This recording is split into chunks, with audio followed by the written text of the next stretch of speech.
یمشی علی اربعین یخلق اللہ ما یشاء، اللہ کہتا ہے میں جو چاہے بناؤں. لیکن اس جو چاہنے سے یہ نہ سمجھ لینا کہ جبر ہے.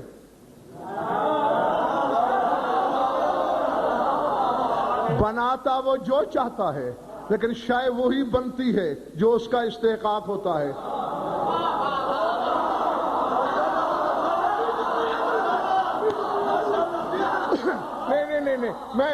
میں اسی لیے کہتا ہوں وقت سے بٹھایا کرو نا، تاکہ یہ بھی تازہ دم رہیں. مثال دوں تاکہ بچے بھی سمجھیں. آپ کے پاس دوات ہے، قلم ہے، آپ نے قلم کی نوک پر وغیرہ کوئی سیاہی کا قطرہ لیا، اب ایک قطرہ ہے.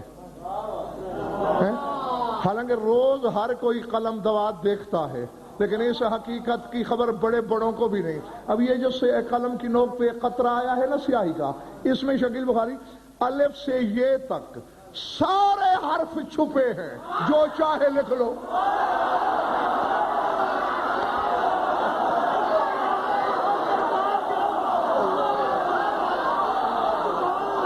اللہ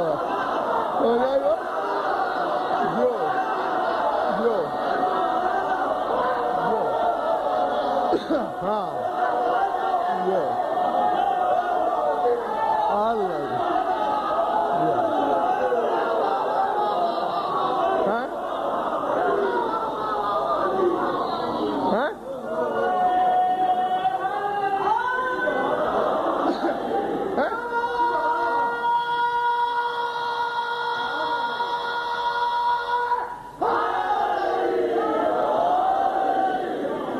گلی والا سمجھ میں آ گئی یہ بات دوستو؟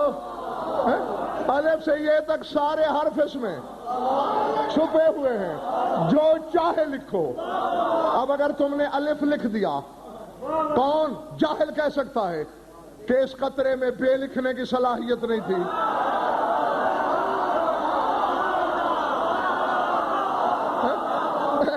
اگر سردار صاحب جیم لکھ دیا ہے، کون کہتا ہے کہ دال نہیں لکھی جا سکتی تھی؟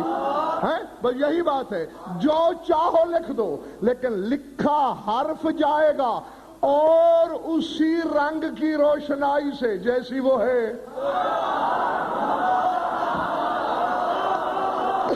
بھائی روشنائی اگر سیاہ ہے تو حرف سرخ تو نہیں ہوگا، روشنائی سرخ ہے تو حرف سبز تو نہیں ہوگا. یہی اللہ کہتا ہے جو چاہتا ہوں بناتا ہوں، لیکن بننے والا بنتا وہی ہے جو اسے بننا چاہیے. اگر کوئی ابلیس بنتا ہے تو مادے میں تھی ہی ابلیسیت.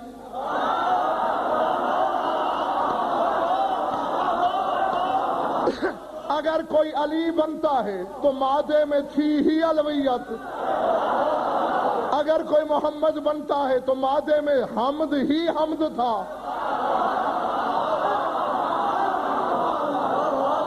سمجھ میں میری بات آ رہی ہے یا نہیں آ رہی؟